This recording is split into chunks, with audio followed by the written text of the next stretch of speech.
rudder. And then it says this, likewise, or in the same way, the tongue is a small part of the body, but it makes great boasts. How many have ever met someone who loves to brag or one-up everyone? Consider what a great forest is set on fire by just one spark. When I was about 10 years old, you don't see people do this as much anymore, but when I was about 10 years old, people used to burn grass. And I'm not sure why we did that back in the day. I'm sure people still do it, but every year we burn grass. And so we were living in Miramichi, and my dad woke up and he said, today's the day we're going to burn the grass. And that's when I should have known this is a bad idea. Because I was 10. Knowing my dad's past life, the probably thing he only ever burned was to burn things down. And so, I don't know, I was 10, so I said, okay, let's go. So we went out in the field, and there was this huge field, and I have no idea why he wanted to burn it. But he did. So we go out, and he's sure enough, you'd think he knew what he was doing. He's like, okay, light a little bit over here, and then light a little bit over here. So we did. I did. I just did what my dad told me to do. And it's a massive field. And all of a sudden, the fire started just to spread. And we could not get it under control. And it was just everywhere. Like probably 2 or 3 acres started to just catch up on fire. The grass was about this long, which I think before humans came along, I think grass figured a way to grow without being burned first. But anyways, that's not for me to judge. And so, I remember being like, this sounds crazy, but I remember trying to crawl under a tree with like a jacket or something to try to put out this fire. The fire got out of control. We had to call the fire truck, which was very embarrassing for my dad, I guess. I didn't really care, but I was 10. It was clearly his fault. And so they called the fire truck. The fire truck came in the field, sprayed it down, then the fire truck got stuck. And was stuck there. They had to get a tow truck in. The tow truck got stuck. Then they had to get a bigger tow truck to pull the first tow truck out, then pull the fire truck out.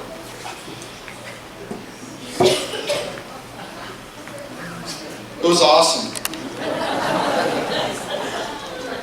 But it says that the tongue, even though it's a small part of the body, consider the great forest is set on fire by just a small spark. It's saying that our whole life can be in ruins because of our tongue. Verse number 6 says this, the tongue also is a fire, a world of evil among the parts of the body. It corrupts the whole body. It can set your whole body on fire. It sets the whole course of one's life on fire, and in itself set on fire by hell. Then in verse 7 it says this, all kinds of animals, birds, reptiles, and sea creatures are being tamed and have been tamed by mankind. But no human being can tame the tongue. It is a restless evil full of deadly poison. No human being can tame the tongue, meaning on our own, with our own will. Verse number 9, with the tongue we praise our Lord and Father, and with it we curse human beings who have been made in God's likeness. This is the part that we want to spend some time with today. Verse number 10. Out of the same mouth coming praise and cursing, my brothers and sisters, this should not be. Praise and cursing. Out of the same mouth. Now I just want to be clear that it's not just talking about cursing. It's the words, the type of words that come out of our mouth. It's not just saying a bad word when you hit your finger with a hammer. Is blessing come out of your mouth, or is cursing? Then it says this in verse 11. Can both fresh water and salt water flow from the same spring? Can fresh water and salt water flow from the same place? My brothers and sisters, can a fig tree bear olives or a grapevine bear figs? Neither can salt produce fresh water. The thing is that we know the tongue is powerful. It can either bring death or life, blessing or cursing. The tongue can control the whole direction of our life. And let me be honest with you this morning, that's what I tried to do. This has been one of the biggest struggles in my life, is to let God control my tongue. I have a lot of words about a lot of things. And just this past week, I was accused of something. And it took everything in my power to hold back what I really wanted to say. I mean, it took everything. And it doesn't mean that I couldn't speak and tell the truth, but I had to say, is blessing or cursing going to come out right now? My insecurity growing up caused me to be sharp with my tongue. I lived in a world where I got you before you got me. And I know for a fact that in my life that has caused a lot of damage. And the truth is, if I'm honest, it took God really dealing with the sin of my heart to deal with my tongue. It brought so much death. So my question for us is, when we speak of the tongue, speaking life and death, what does that look like? What does it look like for you? First of all, if you're going to write something down, write this down. We need to remember this. What we speak is a direct reflection of our heart. What we speak is a direct reflection of our heart. Now, it's tough because we don't want to be held accountable for what we say. So we say something and then we have lots of excuses. We say, well, I said it, but it just slipped out. Okay, things don't just slip out. Okay? That's not how the body works. I'm not a neurologist. And you're thinking, no kidding. But it's got to go to the brain, go to the mouth. It doesn't just slip out. But we say it and then we say, it just slipped out. Or we say it and then we say, listen, honey, or listen, dear, I didn't really mean it. Or I'm just having a bad day, so I said it. Or I was hungry, or hangry. And we have all of these excuses that we use because we say things that are death. And we think that saying, well, it slipped out, or we didn't really mean that, or I was having a bad day, or I was hangry, or whatever, and we think that those just make those things go away. But it's like a tube of toothpaste. Once you squeeze it out, it's really hard to ever get it back in. You say, well, I could put it in a syringe, and I could put it in there and do a surgery, and I could make... You get the idea. Luke 6:45 says this, a good man brings good things out of the good stored up in his heart. And an evil man brings evil things out of the stored up in his heart. For the mouth speaks what the heart is full of. Don't fool yourself. Don't fool myself. What I say reveals what is in my heart. Doesn't matter what kind of excuse that I try to come up with. I said, well, I was insecure, so I was... See, this is a hard issue, and that's where we need to begin. We could say, well, I'm just going to not say not nice things.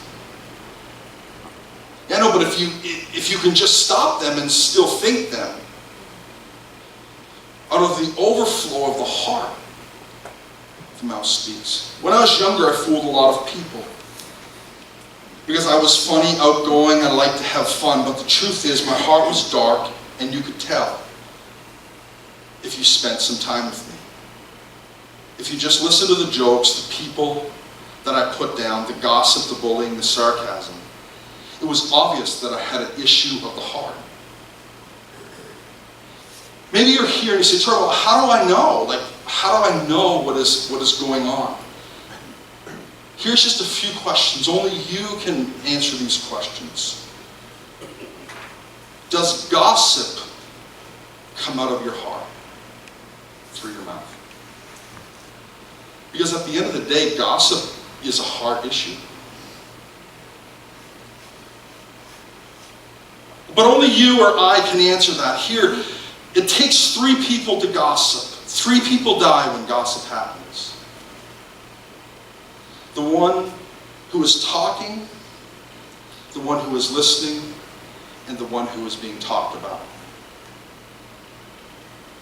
If we don't listen to gossip, it just creates someone who's just talking to themselves. Because gossip takes a talker, a listener, both for it to be gossip. The gossip kills 3 people, the spoken of, the person who's speaking, and the listener. People say, well, what is gossip? Gossip is this casual or unconstrained or unheld back conversation or reports about other people, usually involving details that are not confirmed to be true. But the truth is, gossip can be gossip even if the details are true. If it's none of your business. And churches do this all the time, but they wrap it in prayer requests. Could you pray for Clara? Because, well, you know. And we put a veil in front of it and pretend it's concern. But it's gossip. Blessing or cursing? That's the question. Is gossip blessing or cursing? Is it life or death? The truth is, gossip reveals something about our heart. And it doesn't make me feel comfortable because I think everybody in this room, if we're really honest, likes to hear a good story. Number 2, way to know is, do you sin when you're angry? When you get angry, do you hurt people? We try to say we didn't mean it, but the truth is it came out of our heart. Because the truth is, the Bible doesn't say to not be angry. The Bible says don't sin when you're angry. Because Jesus got angry.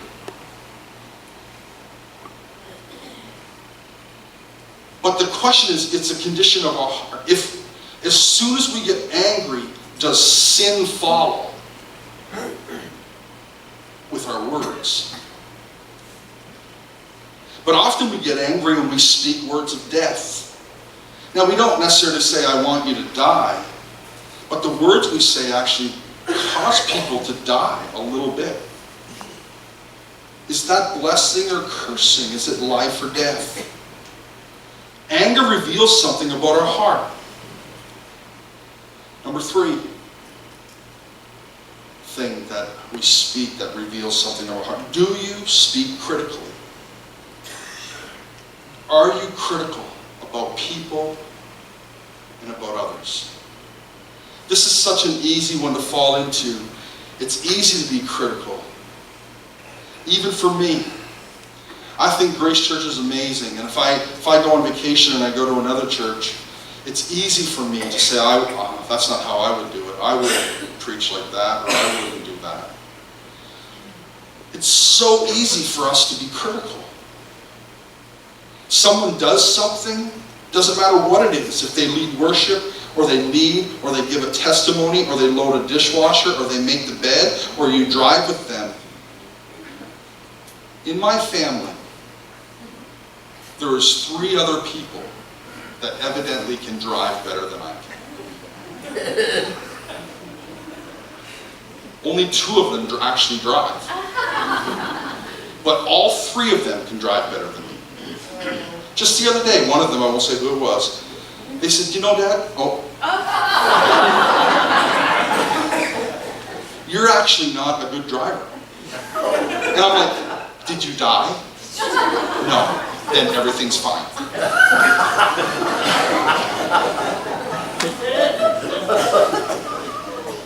But everyone, if I drive from here to the co-op, this is not a joke, here to the co-op, at least 10 times. And that's only if I have one person in the car. But it's so easy to be critical. I mean, someone loads the dishwasher,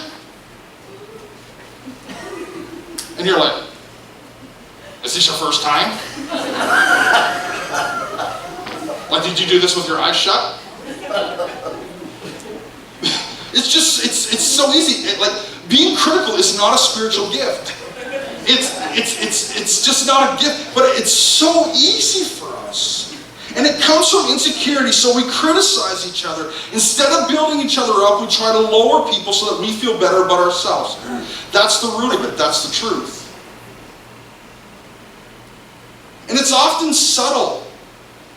You know, it's not as straight out as my family would say to me when I drive.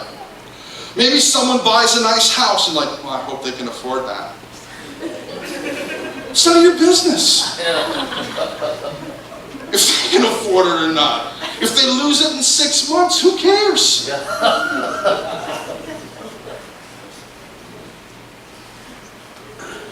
Oh, it might be a bit more than they could chew, but a bit often more than they can chew. Who cares if they stuff their mouth full and choke on it? But it's this subtle way of just being critical. Is it blessing or cursing? Is it life or death?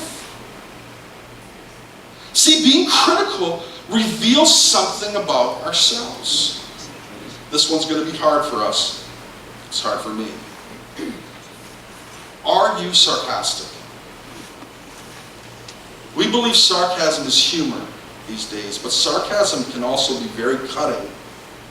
I'll be honest, this is a real struggle of mine. But it reveals something about me. Because out of the overflow of the heart, the mouth speaks. Is your first notion to be sarcastic and cutting? Is that blessing or cursing? The truth is, sarcasm reveals something about our heart.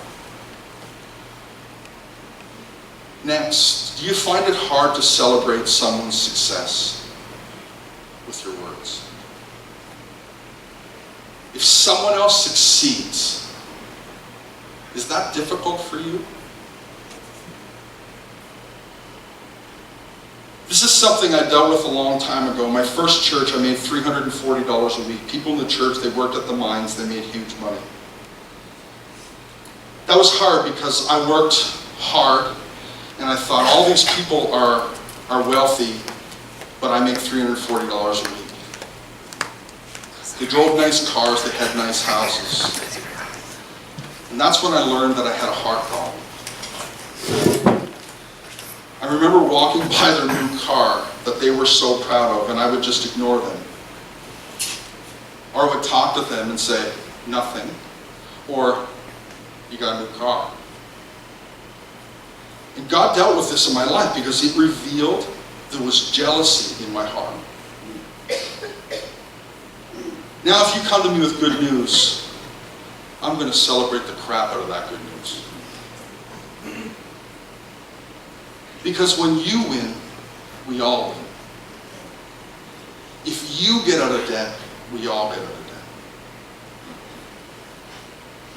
See, how we want or don't celebrate other people reveals something about our heart. Death or life. See, these are just examples of death, ways that we use our tongue. Gossip, anger, speaking critically, being sarcastic, not celebrating. We could go on to lying, but life and blessing. How can we be people who give life and blessing to others? The question I have for you this morning and for me is how good at you are at encouraging other people. It's free and it goes the farthest. If you see someone, whether they're in your family, loading the dishwasher, just how you don't like it, how good at you are encouraging others? How good are you at complimenting others? How good are you at celebrating others? Because those same things reveal what is in your heart.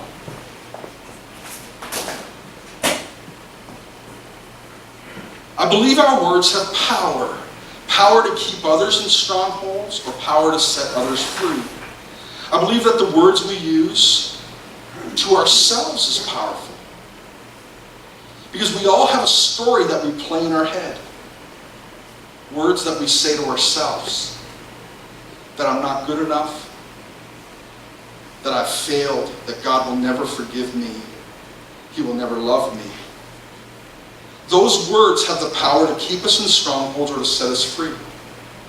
There's many people in this room, and I may say many people in this room, that you believe lies about yourself. Many of those things are lies that have been spoken over you, and you believe them.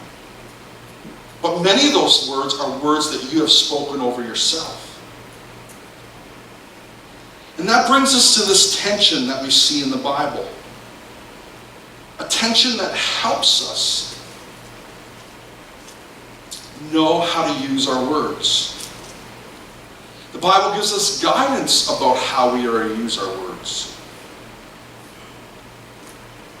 Because the answer is not just saying nothing and accepting everything. In Ephesians chapter 4, if you could turn with me there, you can read that all later, but it talks about unity and being mature in the body of Christ. About being humble and gentle and patient, bearing one another in love, making every effort to keep the unity within the church.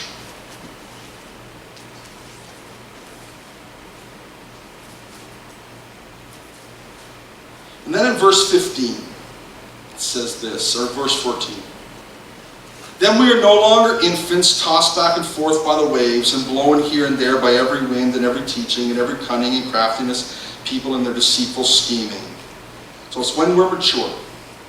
Instead, speaking the truth in love will grow to become, in every respect, the mature body of Him who is the head, that is in Christ. Speaking the truth in love. That's the tension. See, our words reveal our heart like we've talked about today.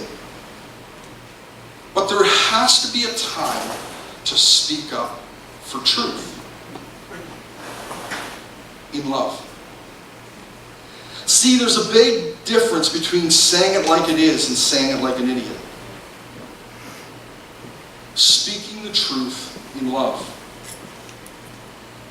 Did you know that you can be 100% right, but you can say it 100% wrong and still be wrong?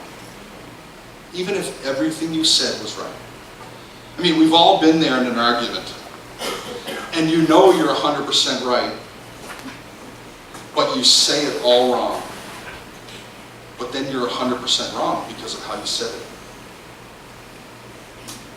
See, speaking the truth in love is not so much about saying it gently. That's like me saying to Junior, Junior, brother, your shirt is ugly. It's not just about saying it nicely. It's not about being passive aggressive. Speaking the truth in love isn't just about putting a smile on and saying, you're an idiot.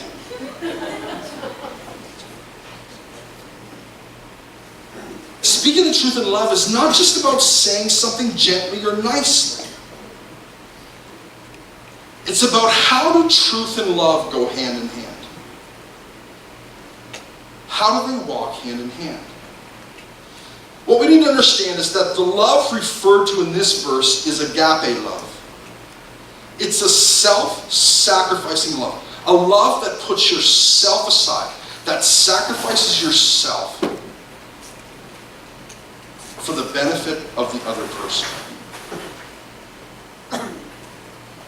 That we will speak in love, even if it means sacrificing ourselves for them. We will speak the truth in love, even if it means we lose and they win. If all we do is speak truth, then we're just mean. If you just walk around and say, you know what, I just say whatever I want. You're this, you're that, don't like your shirt, don't like your dress. I mean, those things may be true, but they're mean. But if all we do is speak love, it's meaningless. If everything's okay and anyone can do whatever they want and nothing's wrong and nothing's right, it's meaningless. This is why I don't understand, and if you've ever done this, please forgive me. This is why I don't understand people who go on the street and preach. See, I don't see the point of screaming at people and telling them they're going to hell. I don't see how truth and love go hand in hand there. But I also don't see the point of telling people that everyone goes to heaven, because the truth is they don't. So how does truth and love walk hand in hand? Truth and love is this perfect marriage. We live in a time where truth is very up for discussion. But the truth is truth. There's not your truth and my truth. There's truth. And love puts the help of others above yourself. In our society, we want to be right. If you don't know if that's true, just go spend an hour on Facebook this afternoon and just watch the arguments. But the truth is, truth never changes. No matter what the world says, no matter if 1 billion people say the opposite, the truth is the truth. Love is always putting others first. Because agape love is always about eternity. It's always about putting someone else first, because their eternity matters. About 20 times a year, people that I don't know, strangers, they'll either call me or Facebook me or just drop by, and they'll come to my office and say, Pastor Troy, I want to talk to you, or Troy, I want to talk to you. And I've never met this person, ever, these people in my life. It happens about 20 times a year. And they'll come in and I'll say, why are you here? And they'll say, well, I've heard that if I come to see you, you will tell me the truth. But you will be kind. And the truth is, I don't know them. I don't know their story. But the truth can't be compromised. The truth is the truth. And so we'll sit there, they'll tell me their story. And then often I have to tell them something that I know they don't want to hear.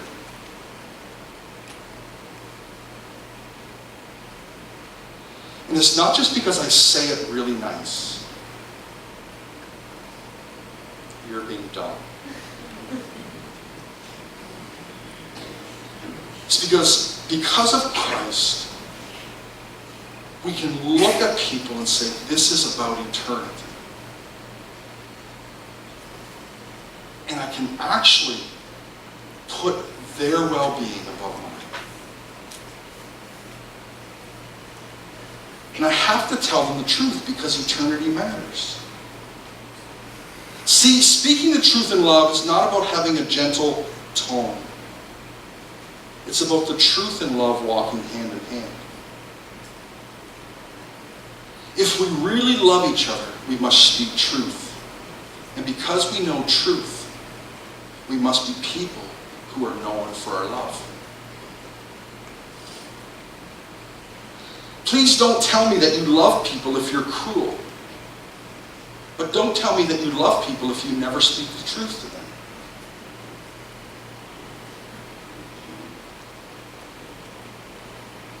About 20 times a year I have people that come in that I don't know. And I was trying to figure out this next number. And I just picked a conservative number. But somewhere between 100 and 150 times a year, somebody sits in my office that I know, that I love. They could be from this church, they could be friends or family. It could be someone that I know from years gone past. We could be on the phone or FaceTime. But about 100 or 150 people a year that I'm in a conversation with, and I have to tell them something that is the truth that I know they don't want to hear. About 100 or 150 times a year. That is not fun. That is not easy. But if I have not good stored in my heart, being critical, gossiping, all of those things are going to come up. So I have to do my best to speak the truth in love. And I can honestly say that not all 100 or 150 people in that room have left thrilled. But there is still a relationship. And most of them, if not all of them, have come back and said, you know, you were right or we were right. But truth and love need to walk hand in hand. Truth for what God decides. And I don't get to decide truth. The Bible does that.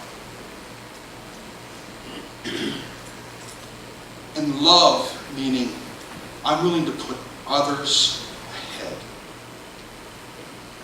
So as the worship team comes, we're going to take some time here today just to worship together. And this is what I'm going to ask us all to do. If we would just be honest with ourselves, we would all say that I don't always like what comes out of my heart and out of my mouth. So what I would ask us to do is to just let God speak to you today. Let Him reveal what is in your heart. And just let Him deal with that. As we worship, we're going to sing 3 songs together. The first one is called We Believe. And then there's a song called Who You Say I Am. And it talks about freedom, about what God can do in your life. And the third song is called Come Alive, calling the dry parts in our life to rise again. But I would really encourage you this morning that as we stand, to just begin to worship and say, God, speak to my heart. What comes out that you don't like? And I need you to change my heart. Maybe it's sarcasm. Maybe it's not being able to celebrate with other people. Maybe it's just being critical. What is it? But God, speak to me today. So why don't we stand and worship together? If you are here,